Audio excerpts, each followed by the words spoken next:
والصلاة والسلام على سید الانبیاء والمرسلین قال اللہ تعالی وتبارک فی القرآن المجید والفرقان الحمید بسم اللہ الرحمن الرحیم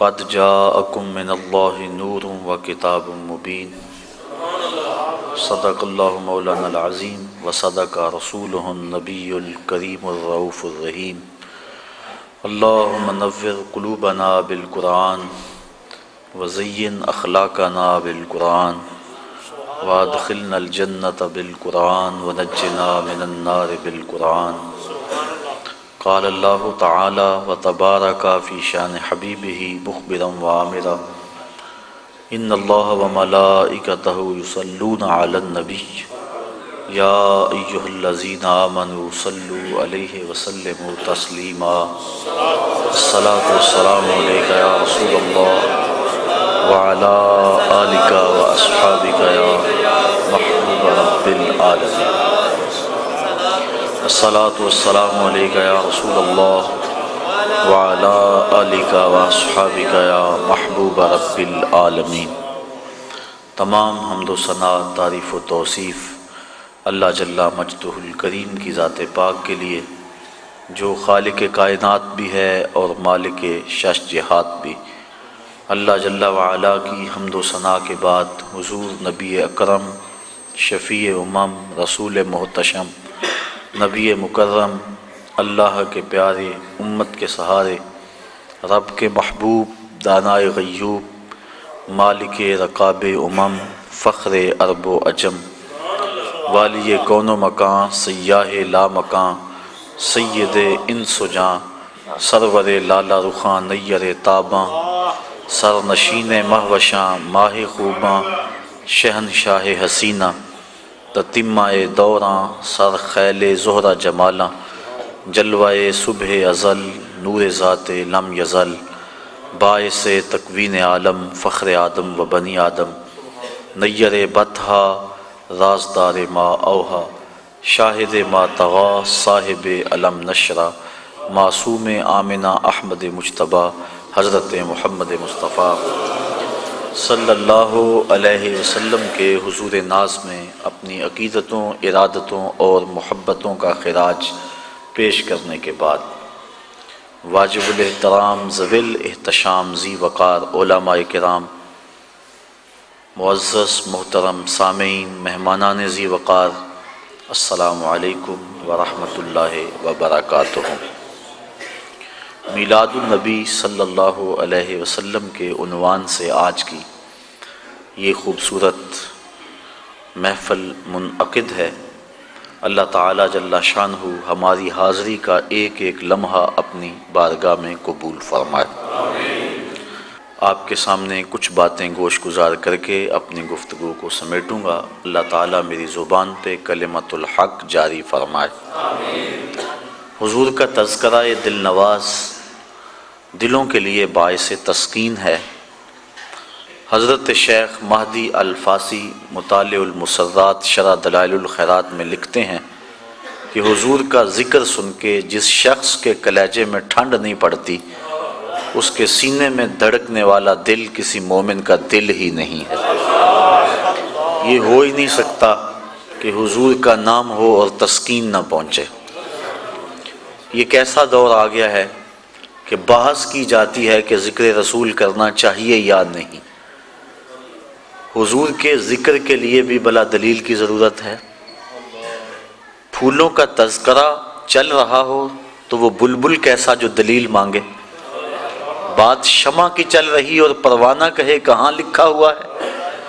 اس لیے جب حضور کا تذکرہ ہو تو اہل ایمان کے چہرے کھل اٹھتے ہیں، وہ چہروں سے پہچانے جاتے ہیں کہ حضور کا تذکرہ ان کے قلب کی تسکین کا سبب ہے۔ تو حضور نبی رحمت صلی اللہ علیہ وآلہ وسلم کا تذکرہ دل نواز کرنے سننے کے لیے یہاں میں اور آپ جمع ہیں۔ اللہ تعالیٰ مجھے آپ کو حضور کی محبتوں کا سرمایہ نصیب فرمائے۔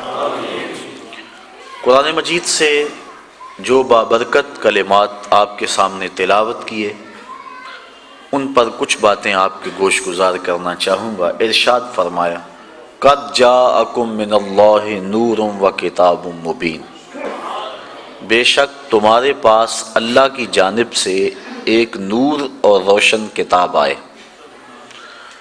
یہاں معتبر اور جمہور مفسرین کی رائے کے مطابق نور سے مراد ذات رسالت مآب صلی اللہ علیہ وسلم ہے۔ آنے والا اس اہتمام سے آیا کہ اللہ تعالیٰ جل شانہ نے اپنے محبوب کو پورا پروٹوکول عطا کیا۔ آنے والے کی دھوم مچی ہوئی تھی، لوگ تذکرے کر رہے تھے، کوئی کہہ رہا ہے میں جا رہا ہوں بس میرے بعد وہی آئے گا، مبشرم برسول یاتی من بعد اسمہ احمد، کہ اس کا نام بھی بتا دیا۔ کوئی کہہ رہا ہے لیسا بفظ ولا بغلظ، کوئی کہتا ہے اسمہ المتوکل۔ تو آنے والے کا تذکرہ ہو رہا ہے، اور پھر جب وہ آیا اللہ تعالیٰ جل شانہ نے اس آنے والے کی آمد کی خبر پورے اہتمام سے لوگوں تک پہنچائی۔ قد جاءکم من اللہ نور، ذرا غور کیجئے، قد پہلے قد ہے، پھر جا کے اوپر مد ہے، پھر شد ہے، مطلب آنے والا یوں ہی نہیں آیا بلکہ بڑی شد و مد کے ساتھ آیا، بڑے پروٹوکول سے آیا ہے۔ اور حضور علیہ السلام اس نور سے مراد ہیں، یہ بات ذہن نشین رہے کہ امت کے کسی فرقے اور گروہ کو اس بات میں کوئی اختلاف نہیں کہ حضور نور ہیں، یہ بات ذہن نشین رہے۔ سارے حضور کو نور مانتے ہیں، چاہے کسی بھی مکتبہ فکر سے ان کا تعلق ہو۔ نور کی تقسیم کے بارے میں امت میں اختلاف پیدا ہو گیا۔ حضور نور ہدایت ہیں، اس بات کو سارے تسلیم کرتے ہیں۔ مانوی نور ہیں، اس بات کا کوئی فرقہ اور کوئی گروہ انکار نہیں کر سکتا۔ وہ نور جہالت کی ضد، وہ نور ظلمت کی ضد، اور اللہ کے محبوب علیہ السلام کے آنے سے ہر سمت اجالے پھیل گئے۔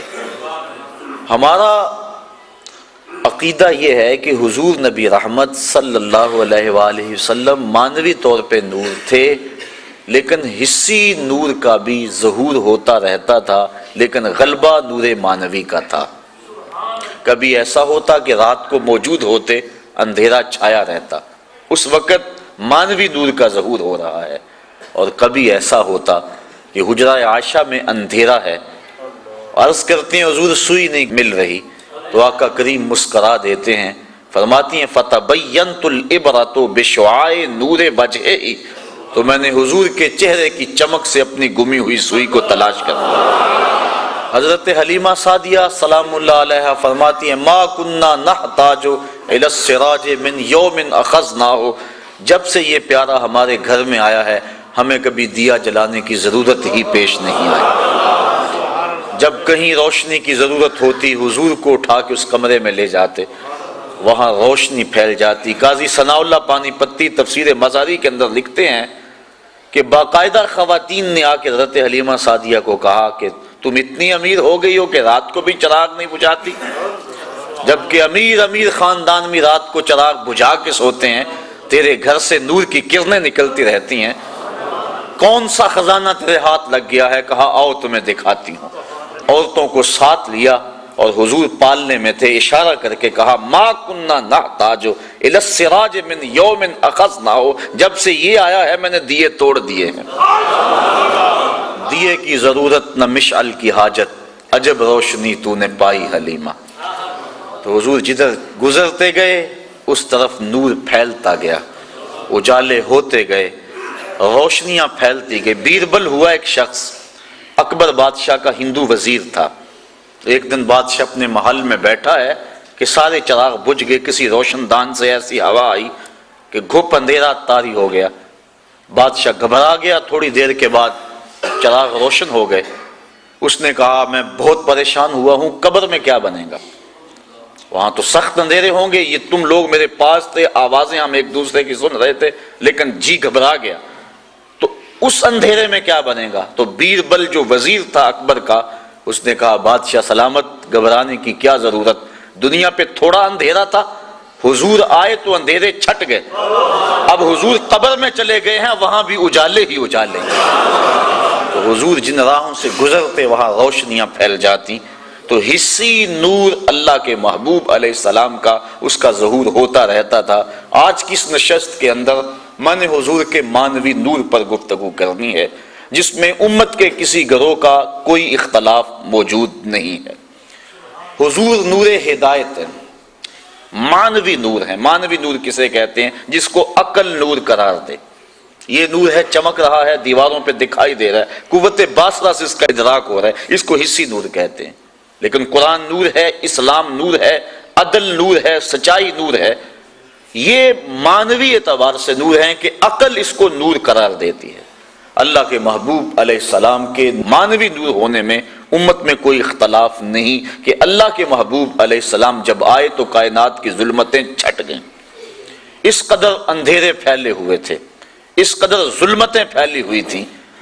قرآن مجید کے دامن میں موجود ہے کہ جب کسی کو یہ خبر دی جاتی کہ تیرے ہاں بیٹی نے جنم لیا ہے تو اس کا منہ کالا ہو جاتا۔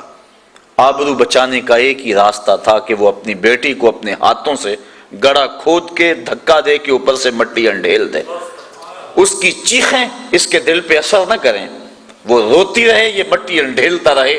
اگر کوئی اتنا سفاک ہے، اگر کوئی اتنا ظالم ہے تو سمجھ لو کہ وہ معاشرے میں جینے کے قابل ہے، اور اگر کسی کے اندر اپنی بیٹی کو اپنے ہاتھوں سے زندہ درگور کرنے کی سکت نہیں ہے تو وہ اس قابل نہیں ہے کہ وہ معاشرے میں سر اٹھا کے چلے۔ یہ عرب معاشرہ ہے جس کو قرآن مجید فرقان حمید نے بیان کیا۔ اللہ کے محبوب علیہ السلام نے آ کے اس ڈگر کو بدلا۔ حدیث آپ نے علماء سے سینکڑوں بار سنی ہوگی، لیکن شاید کبھی اس تناظر کے اندر سوچنے کا موقع نصیب نہ ہوا ہو۔ اللہ کے محبوب علیہ السلام نے جو اپنی بیٹی کے بارے میں جملہ محبت کہا، آج اگر میں اور آپ اپنی بیٹی کے لیے محبت بھری کوئی بات کہہ دیتے ہیں تو یہ بڑی بات نہیں۔ اس معاشرے کے اندر بیٹی کی آبرو ہے، بیٹی کی عزت ہے، اور بیٹی کی توقیر ہے ہمارے اس معاشرے کے اندر۔ بوڑھا باپ اپنی کمر پہ بوریاں لاد لاد کے مزدوری کرتا ہے کہ میں نے بیٹی کے ہاتھ پیلے کرنے ہیں۔ یہ باپ تو سفاک تھا، یہ تو قتل کرتا تھا، یہ تو زندہ درگور کرتا تھا، اور یہ ساری رات اوور ٹائم لگا رہا ہے، یہ بیٹی کے لیے محنت کر رہا ہے، فیکٹری کے اندر بھائی اوور ٹائم لگا رہا ہے، یہ زندہ درگور کرتے تھے۔ کیا ماجرا ہوا؟ کس نے ڈگر بدلی؟ کس نے حالات کا رخ پلٹ دیا؟ 14 صدیاں قبل کی تاریخ پڑھ کے دیکھو، وہ جو دھکا دیتے تھے گھڑے کے اندر، اور اس پہ افتخار تھا، انہیں فخر تھا، آقا کریم نے اس دور میں کلمہ حق بلند کیا، کہا بیٹیوں کو زندہ درگور کرنے والوں اور منحوس سمجھنے والوں سن لو، فاطمہ تو بدعۃ منی، میری فاطمہ میرے جگر کا ٹکڑا ہے۔ اس دور میں کہنا جبکہ بچیوں کو ذبح کیا جا رہا تھا، زندہ درگور کیا جا رہا تھا، بہنوں کو بھائی قتل کرتے تھے کہ کل ہمارا کوئی بہنوئی نہ کہلائے، تو اس دور میں یہ جملہ کیا معنی رکھتا ہے؟ آج اگر میں اپنی بیٹی کے لیے، آپ اپنی بیٹی کے لیے کوئی محبت بھرا جملہ بولتے ہیں، کہتے ہیں، لکھتے ہیں تو یہ بڑی بات نہیں کہ اس دور میں تو بیٹی کو عزت حاصل ہے۔ جس دور میں زندہ درگور کیا جاتا تھا اس دور میں حضور کا فرمان کہ میری بیٹی میرے جگر کا ٹکڑا ہے، اور پھر معاشرے کے اندر بیٹی کی آبرو، بیٹی کا وقار بلند ہوا، اور اللہ کے محبوب علیہ السلام نے ارشاد فرمایا جو 2 بچیاں یا 2 بہنیں اللہ کی رضا کے لیے پروان چڑھائے اور ان کا نکاح کر دے اللہ کی رضا کے لیے، قیامت کے دن وہ میرے ساتھ اس طرح ہوگا جس طرح یہ میری 2 انگلیاں قریب ہیں۔ ایک صاحب نے عرض کی حضور اگر کسی کی ایک بیٹی ہو تو آقا کریم نے فرمایا اس کو بھی یہ اعزاز نصیب ہوگا۔ ذرا اس کے پیچھے کا فلسفہ دیکھیے۔ اس نے عرض کی حضور اگر کسی بیچارے کی ایک بیٹی ہو تو کہاں بیٹی کو زندہ درگور کیا جا رہا ہے، اور کہاں جس کی ایک بیٹی ہے وہ سوچ رہا ہے کاش کہ میری بھی 2 بیٹیاں ہوتی، مجھے ایک بیٹی دی گئی ہے، میری بھی 2 بیٹیاں ہوتی اور یہ اعزاز و تکریم میں بھی حاصل کر لیتا۔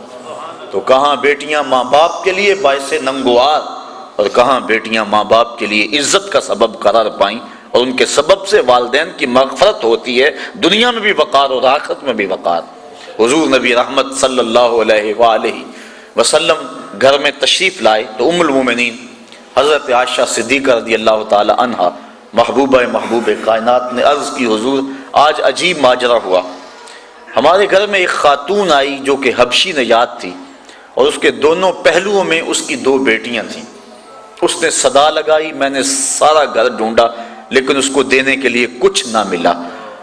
میں نے پھر کوشش کی کہ حضور کا گھر ہے اور سائل خالی نہ جائے۔ میں نے دوبارہ کوشش کی تو ایک خشک کھجور مل گئی، چوہارا مل گیا۔ میں نے وہی چوہارا اٹھا کے اس عورت کو دے دیا۔ سخت بھوک لگی ہوئی تھی، اس کا پیٹ کمر سے لگا ہوا تھا، لیکن اس نے اس کھجور کو 2 حصوں میں تقسیم کیا اور ایک اس بیٹی کے منہ میں ڈال دیا اور ایک ٹکڑا اس بیٹی کے منہ میں ڈال دیا۔ خود بھی بھوکی تھی لیکن اس نے خود نہیں کھایا۔ یہ کہتے کہتے ام المومنین آبدیدہ ہو گئیں کہ حضور وہ خود بھی بھوکی تھی لیکن اس نے یہ بیٹیوں کو دیا۔ تو آقا کریم فرمایا، عائشہ کل قیامت کے دن گناہوں کے سبب سے یہ خاتون اگر جہنم کا ایندھن بننے لگی تو یہ بیٹیاں درمیان میں آڑ بن کے کھڑی ہو جائیں گی۔ اے اللہ، ہم اپنی ماں کو جہنم میں نہیں جانے دیں گی، اور اللہ ان کی سفارش مان کے ان کی ماں کو جنت عطا فرما دے گا۔ اور حدیث میں آتا ہے امرأۃ مردودہ، وہ عورت جس کے خامد نے اس کو طلاق دے دی، بدصورتی کی وجہ سے، غربت کی وجہ سے، جہیز کم لانے کی وجہ سے، یا کسی سبب سے اس کو طلاق دے دی۔ اب معاشرے میں اسے کوئی قبول نہیں کرتا، ساری زندگی اس نے اپنے باپ کے دروازے پہ بیٹھ کے گزار دی۔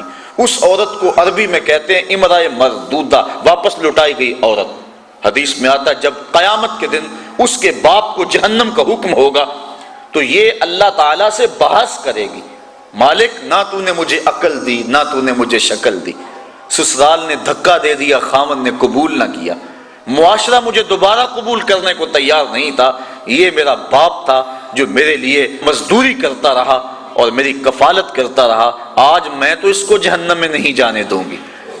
وہ رابعہ بصریہ نہیں، عام سی عورت، لیکن قیامت کے دن اللہ اس کے باپ کو اس کی سفارش مان کے جنت کی راہیں عطا فرما دے گا۔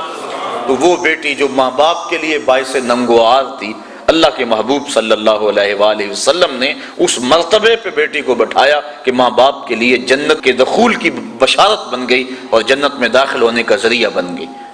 آپ تاریخ عرب پڑھیں، جس طرح وہ سکی بیٹی کو قتل کر دیتے تھے، وہ سکی ہمشیرہ کو بھی قتل کر دیتے تھے۔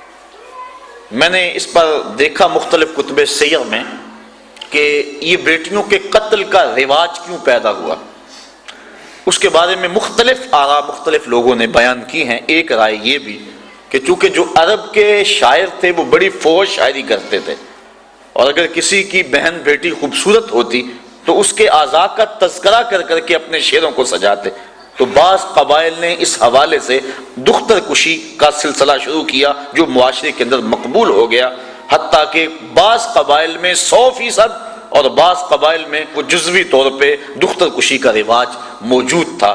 اللہ کے محبوب علیہ السلام نے آ کے اس رواج کو ختم کیا۔ تو جس طرح وہ بیٹی کو قتل کرتے تھے وہی سبب بہن کے قتل کا تھا کہ کل اس کی شادی ہو اور کوئی ہمارا بہنوئی کہلائے تو وہ بہن کو بھی قتل کر دیتے تھے۔ سکا بھائی اپنی بہن کو اپنے ہاتھوں سے ذبح کر دیتا، اور جب باپ بیٹی کو زندہ درگور کرنے کے لیے جاتا تو بسا اوقات بھائی بھی ساتھ ہوتا اور باپ بیٹا مل کر اپنی بیٹی اور بہن کو زندہ درگور کرتے۔ اب اللہ کے محبوب علیہ السلام نے جہاں بیٹی کو وقار دیا، بیٹی کو توقیر دی، وہاں بہن کو بھی عزت دی۔ قرآن مجید نے حضرت موسیٰ علیہ السلام کی ہمشیرہ کا تذکرہ کتنی محبت سے کیا کہ جب ان کی والدہ یوحانس نے حضرت موسیٰ علیہ السلام کو دریائے نیل کی موجوں کے سپرد کر دیا اور پانی کے دوش کے اوپر وہ صندوق جا رہا ہے، اور حضرت موسیٰ علیہ السلام کی ہمشیرہ پانی کے کنارے کنارے چلتی ہیں، دریائے نیل کے کنارے کنارے اس صندوق پر نظر رکھے ہوئے آگے بڑھتی ہیں، اور جو ہی صندوق ڈوبنے لگتا ہے بہن کا کلیجہ بھی ڈوب جاتا ہے، اور جب وہ تیر کے سطح آب پہ آتا ہے تو بہن کے دل کو ایک گنا تسکین ہوتی ہے۔ حضور کی آپ جانتے ہیں حقیقی بہن حقیقی بھائی کوئی نہیں، در یتیم ہے۔ سینہ صدف میں اکیلا پرورش پانے والا موتی در یتیم کہلاتا ہے، تو بطن آمنہ کے اندر حضور علیہ السلام اکیلے پرورش پائے اور اللہ کے محبوب علیہ السلام کو در یتیم کہا جاتا ہے۔ لیکن جب حضور حضرت حلیمہ سعدیہ سلام اللہ علیہا کے گھر دودھ پینے کے لیے کچھ عرصے کے لیے گئے تو حضرت حلیمہ سعدیہ کی ایک بیٹی تھی جن کا نام شیمہ یا شیمہ مختلف کتب سیر میں موجود ہے۔ وہ حضور کو اپنی گود میں اٹھا کر قبیلہ بنو سعد کے کھلے میدان میں آ جایا کرتی تھی، اور آپ نے بھی دیکھا ہوگا ہمارے دیہاتوں میں یہ رواج موجود ہے، اب بھی کہیں تو دم توڑ گیا لیکن آج بھی رواج جگہ جگہ موجود ہے کہ شام کے وقت جب عورتیں کھانا پکانے میں مصروف ہوتی ہیں تو بہنیں اپنے بھائی اٹھا کر باہر کھلی جگہ پہ لے آتی ہیں، اور ہر بہن کا مزاج یہ ہے کہ میرے بھائی سے سونا زمانے میں کوئی نہیں۔ وہ ایک مفکر نے کہا ہے کہ خوبصورتی دیکھنے والے کی آنکھ میں ہوتی ہے، تو ہر بہن کا مزاج ہے، چاہے کالا کلوٹا کیوں نہ اس کا بھائی، اسی لیے چندہ ماموں کہا جاتا ہے نا، ہر بہن اپنے بھائی کو چاند کہتی ہے۔ جب بچیاں اپنے ویر لے کر قبیلہ بنو سعد کے میدان میں آتی تو ہر کوئی کہتی کہ میرے بھائی کا جوڑ نہیں۔ اگر کسی کی رنگت کالی ہوتی تو وہ نقوش کو معیار حسن قرار دیتی کہ حسن کا تعلق رنگت سے نہیں نقوش سے ہے، میرے بھائی کے نقوش تو دیکھو۔ اور اگر کسی کا رنگ سفید ہوتا تو وہ کہتی ہے کہ رنگ نہیں تو کچھ نہیں، میرے بھائی کا رنگ بڑا چٹا ہے لہٰذا میرا بھائی بڑا خوبصورت ہے۔ بحث مباحثہ ہو رہا ہوتا اور کوئی ماننے کو تیار نہ ہوتی کہ میرا بھائی کسی سے کم ہے، اتنے میں حضرت شیمہ اپنے ویر محمد کو اٹھا کے لے آتی، اور جو ہی وہ آتی ہیں اور کہتی ہیں ہاں میرا بھائی بھی آ گیا، تو وہ کہتی ہیں نہیں شیمہ تیرے ویر کا مقابلہ تو نہیں نا۔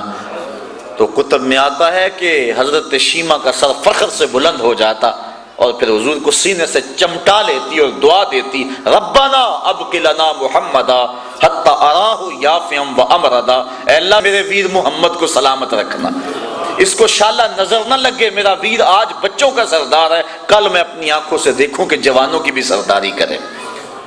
حضرت شیخ محقق نے بھی اس واقعہ کو لکھا ہے، کتب سیر میں موجود ہے کہ ایک غزوے میں حضرت شیمہ کے قبیلے کے ساتھ لڑائی ہوئی، چونکہ ان کی شادی ہو گئی، اولاد ہو گئی۔ جس قبیلے میں حضرت شیمہ کا نکاح ہوا تھا مدینہ شریف کے دور میں، مدنی دور میں حضور کی لڑائی غزوہ اس قبیلے کے ساتھ ہوا۔ اس قبیلے کے کافی لوگ پکڑے گئے، گرفتار ہو گئے، کچھ قتل کر دیے گئے۔ گرفتار شدگان کو چھڑانے کے لیے عرب کے رواج کے مطابق وہ فدیے کی رقم اکٹھی کر رہے تھے کہ چلتے چلتے حضرت شیمہ کے گھر آئے، انہوں نے پوچھا یہ رقم تم کیوں اکٹھی کر رہے ہو، یہ فنڈ کس لیے اکٹھا کیا جا رہا ہے؟ انہوں نے بتایا کہ ایک شخص سے ہماری لڑائی ہوئی ہے جو ادعائے نبوت رکھتا ہے، مدینے میں اس کا بسیرا ہے، اتنے ہمارے بندے پکڑے گئے ہیں، ان کو چھڑانا ہے۔ کہا کیا نام ہے اس کا؟ کہا نام اس کا محمد ہے صلی اللہ علیہ وسلم۔ بس آنکھوں سے آنسو جاری ہو گئے۔ کہا اچھا اس نے تمہارے بندے پکڑے؟ کہا ہاں۔ کہا پھر رقم اکٹھی نہ کرو۔ کہا کیوں؟ کہا مجھے ساتھ لے چلو۔ کہا تو کیا کرے گی؟ کہا میں تمہارے بندے چھڑا کے لاؤں گی۔ کہا تو کیسے چھڑائے گی؟ کہا وہ میرا ویر لگتا ہے، وہ میرا بھائی لگتا ہے۔ قوم کے سردار ساتھ ہیں، حضرت شیمہ قوم کے سرداروں کو لے کر حضور کے خیمہ نوری کی طرف بڑھ رہی ہیں۔ یہ وہ وقت تھا جب ادب کی آیتیں اتر چکی ہیں، صحابہ ننگی تلواروں سے پہرا دے رہے ہیں۔ حضرت شیمہ اپنی قوم کے سرداروں کو لے کر اس خیال میں کہ میں اپنے بھائی کے پاس جا رہی ہوں بڑی تیزی سے آگے بڑھنا چاہا، لیکن پہرے داروں نے راستہ روک لیا، تلوار سونت دی۔ رک جائے دیہاتی عورت، جانتی نہیں آگے کوچہ رسول ہے، آگے تو بغیر اذن کے جبریل بھی نہیں جا سکتے، تم کون ہو؟ حضرت شیمہ کو جب روکا گیا تو انہوں نے تلوار کو جھٹک کے پیچھے کرتے ہوئے کہا خلو سبیلی وَعَلَمُوا انا اخت نبیکم، میری راہیں چھوڑ دو، مجھے جانتے نہیں میں کون ہوں، میں تمہارے نبی کی بہن لگتی ہوں۔ بس یہ جملے سننے کی دیر تھی کہ تلواریں خم ہو گئیں، آنکھوں پر پلکیں آ گئیں اور صحابہ نے نظریں نیچی کر لیں۔ حضور علیہ السلام کی ہمشیرہ حضور کے خیمہ نوری میں داخل ہوئی۔ آقا کریم نے جب دیکھا تو اٹھ کے استقبال کیا اور پوچھا بہن کدھر آئی ہو؟ عرض کی حضور آپ کے بندوں نے ہمارے لوگ پکڑ لیے ہیں، چھڑانے آئی ہوں۔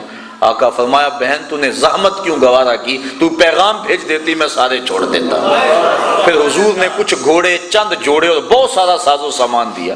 جب بھائیوں کے دروازے پر بہن آئے تو بھائی خالی تو نہیں موڑا کرتے، اور پھر حضور رخصت کرنے کے لیے خود خیمہ پاک سے باہر آئے۔ صحابہ کی جماعت منتظر تھی۔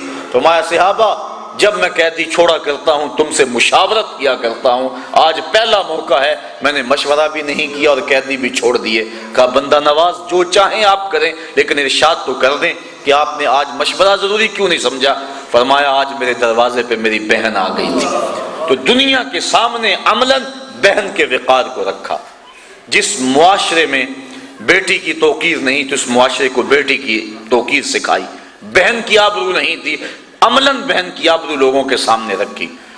سوتیلی ماں ترکے میں بٹتی تھی اور سکی ماں کی بھی عورت ہونے کے ناطے سے آبرو نہیں تھی، لیکن اللہ کے محبوب نے قولاً اور عملاً ماں کی آبرو لوگوں کے سامنے رکھی۔ الجنت تحت اقدام الامہات، جنت تو ماں کے قدموں کے سائے تلے، ماں کے قدموں تلے جنت بچھا دی، اور حضور نے عملاً لوگوں کے سامنے ماں کا پیار بیان فرمایا۔ الحاوی للفتاوی نے اس واقعہ کو بیان فرمایا۔ حضرت امام جلال الدین سیوطی رحمۃ اللہ تعالی علیہ نے آپ فرماتے ہیں کہ ایک دن اللہ کے محبوب صلی اللہ علیہ وآلہ وسلم تشریف فرما تھے۔ نماز عصر پڑھانے کے لیے حضور تشریف لائے۔ تا حد نظر صحابہ کا اجتماع کثیر تھا۔ جو ہی حضور جلوہ گر ہوئے، حضور نے مسجد نبوی کے اندر قدم رکھا، حجرہ عائشہ سے نکلے، سارے صحابہ ادب سے کھڑے ہو گئے۔ بس پھر حضور کی آنکھیں برسنے لگی، ایک ٹھنڈی ہوا بھری، اور حضور نے وہ جو الفاظ کہے وہ الحاوی کے اندر موجود ہیں۔ فرمایا لو ادرکت والدی او احدہما، کاش آج میرے ماں باپ زندہ ہوتے۔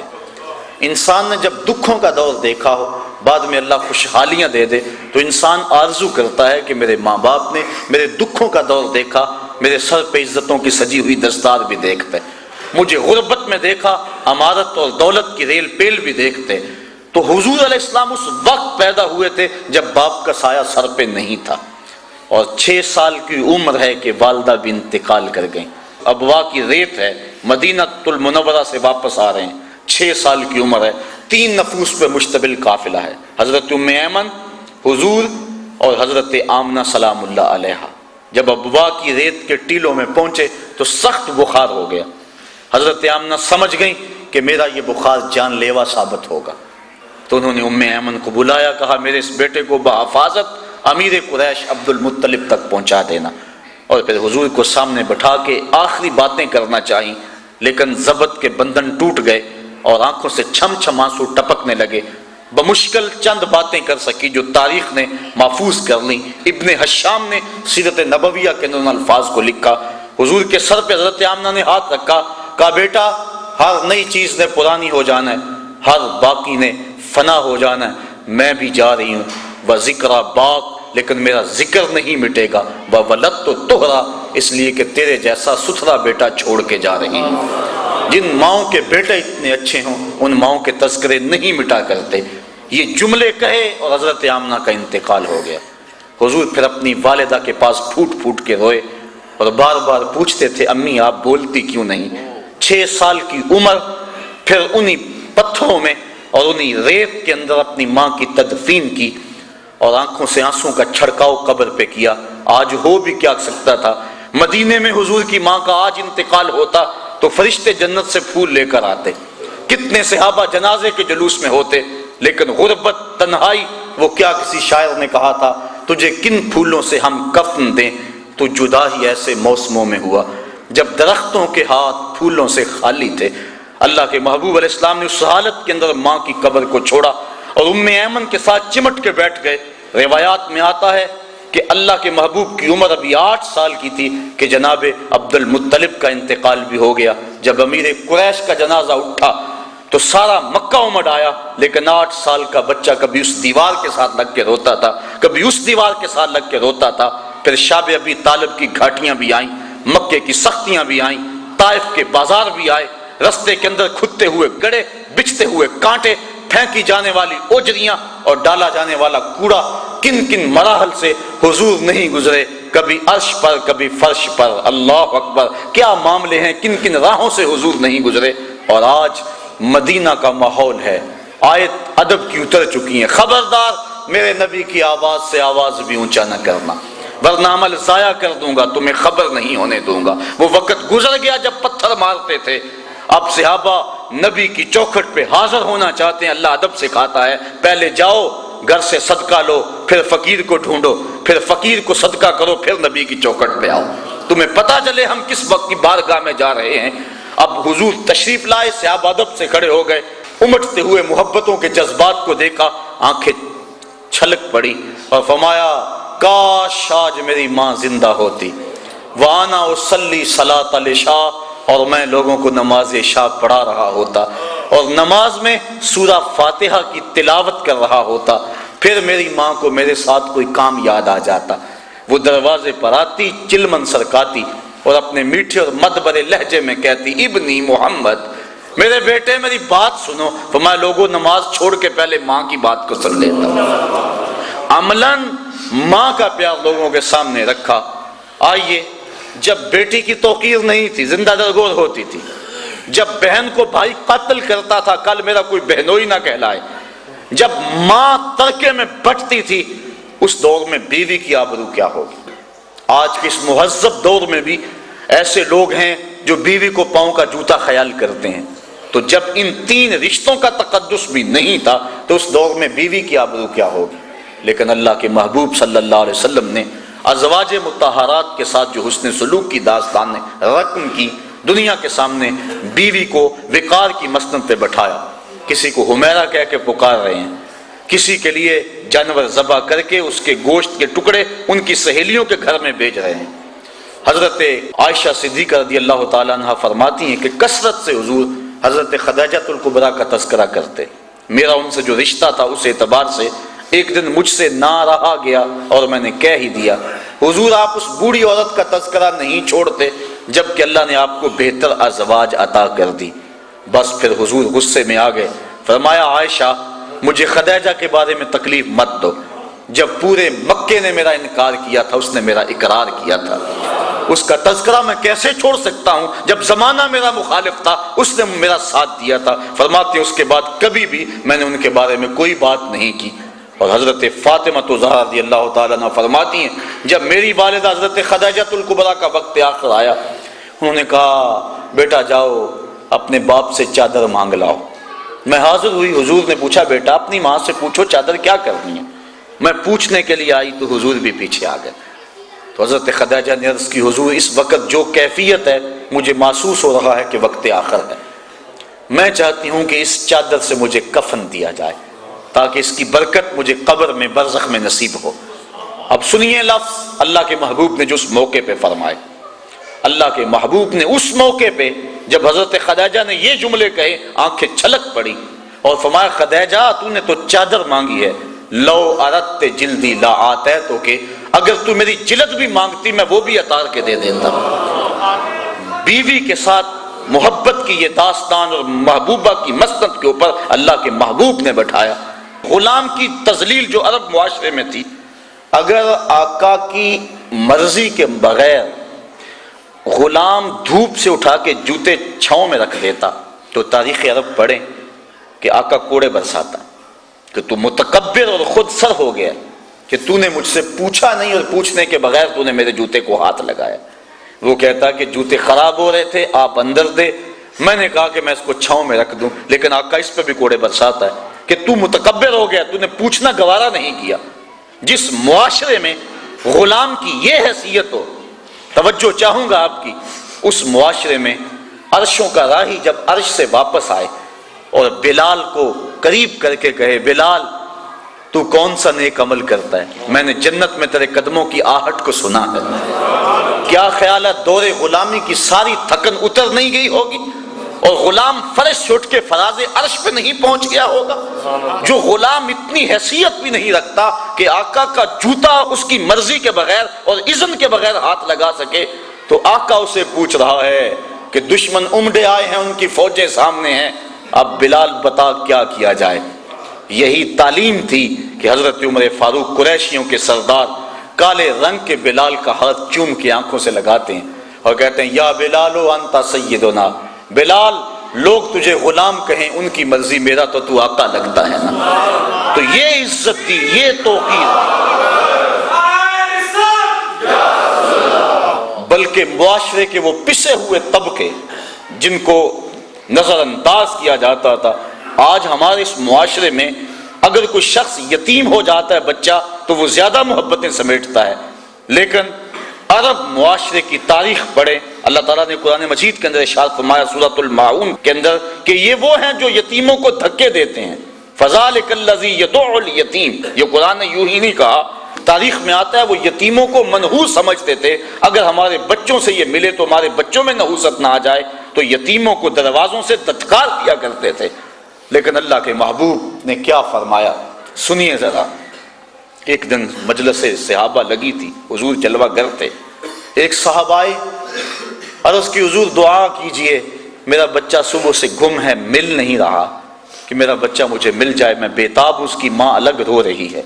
قبل اس سے کہ حضور ہاتھ اٹھاتے اور دعا کرتے، اسی مجلس میں ایک شخص بیٹھا تھا جو بعد میں آیا تھا، عرض کی حضور اس کے بچے کو ابھی فلاں باغ میں بچوں کے ساتھ کھیلتا ہوا ابھی دیکھ کر آیا۔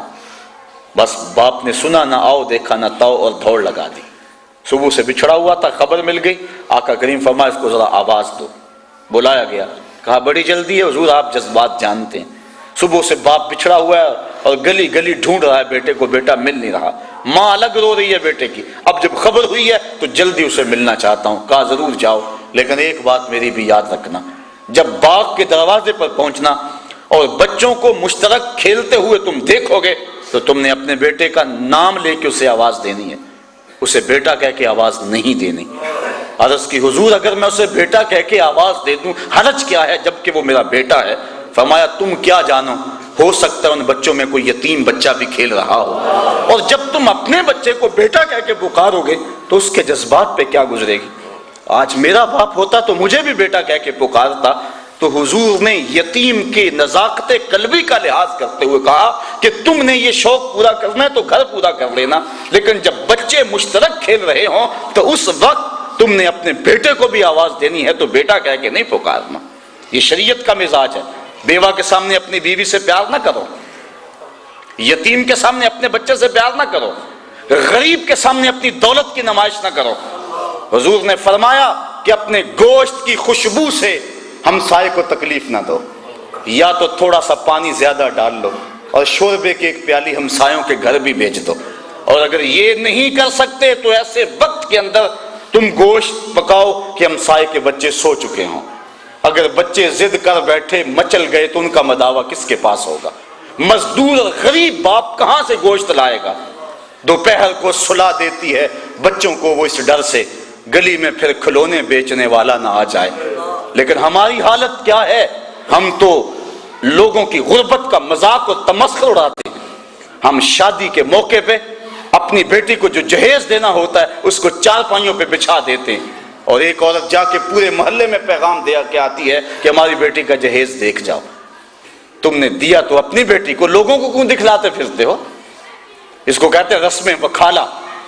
یہ کسی نے نہ سوچا کہ جو بچیاں جہیز دیکھنے کے لیے آئیں ان میں یتیم بچیاں بھی ہوں گی، ان میں اس مزدور کی بیٹی بھی ہوگی جو بوڑھی کمر پہ بوریاں لاد کے مزدوری کرتا ہے کہ میں نے اپنی بیٹیوں کے ہاتھ پیلے کرنے ہیں، لیکن اس غریب بچی کا کوئی رشتہ قبول کرنے کے لیے تیار نہیں ہے کہ یہ جہیز کہاں سے دیں گے۔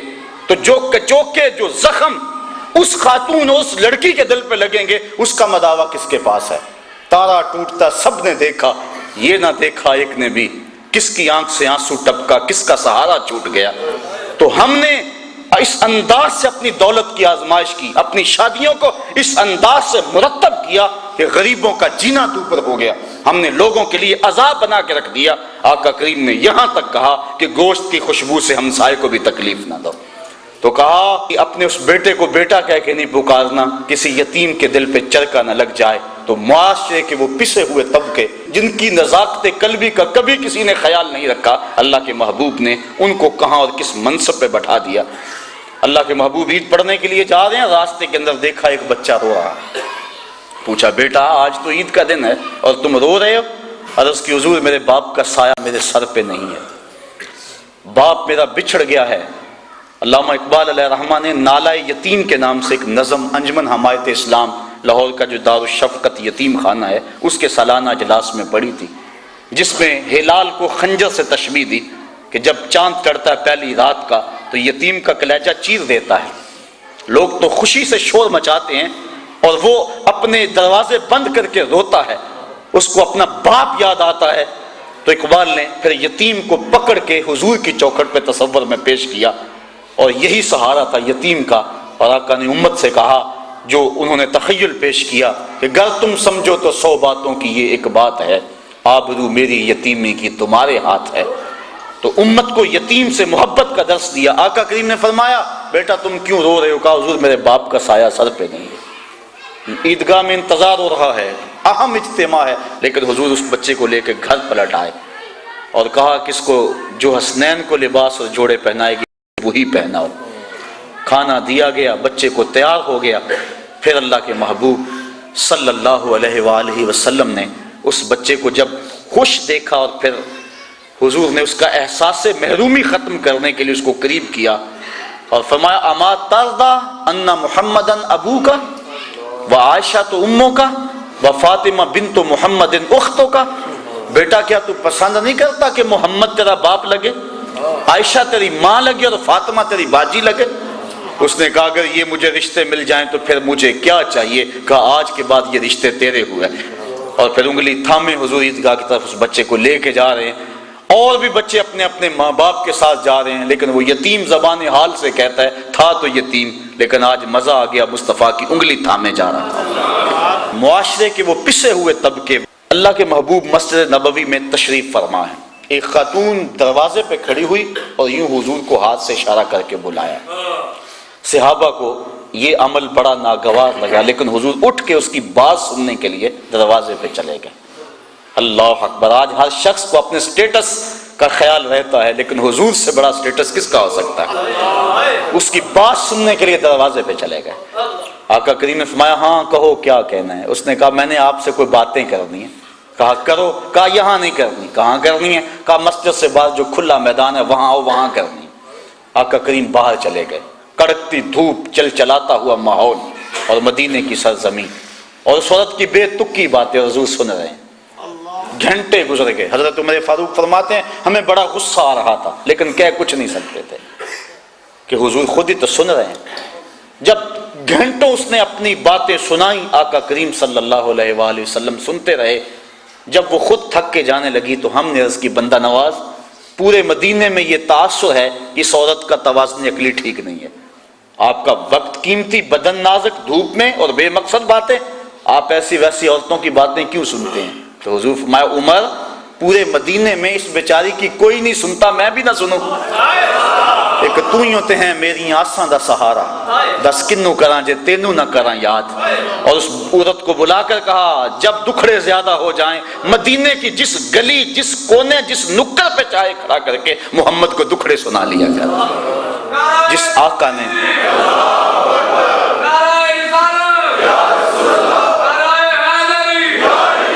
فرمایا قد جاءکم من اللہ نور و کتاب مبین، یہ ہے روشنی، یہ ہے اجالا، ظلمتیں چھٹ گئیں اور ہر سمت اجالے اور روشنیاں پھیل گئیں۔ آفتاب زندگی کی ایک شعاع اولی، نور سے تیرے فلک روشن درخشاں ہے زمین، تیری ہستی روشنی کا ایک حسین مینار ہے، ہر کرن جس کی نشان منزل دنیا دی، تیری نظروں نے تراشے ظلمتوں سے آفتاب، پاؤں تیرے چوم کے ذرے بنے ماہ مبین، اے غریبوں کے سہارے، اے یتیموں کی مراد، محسن انسانیت تجھ سا کوئی نہیں۔ وآخر دعوانا ان الحمدللہ رب العالمین۔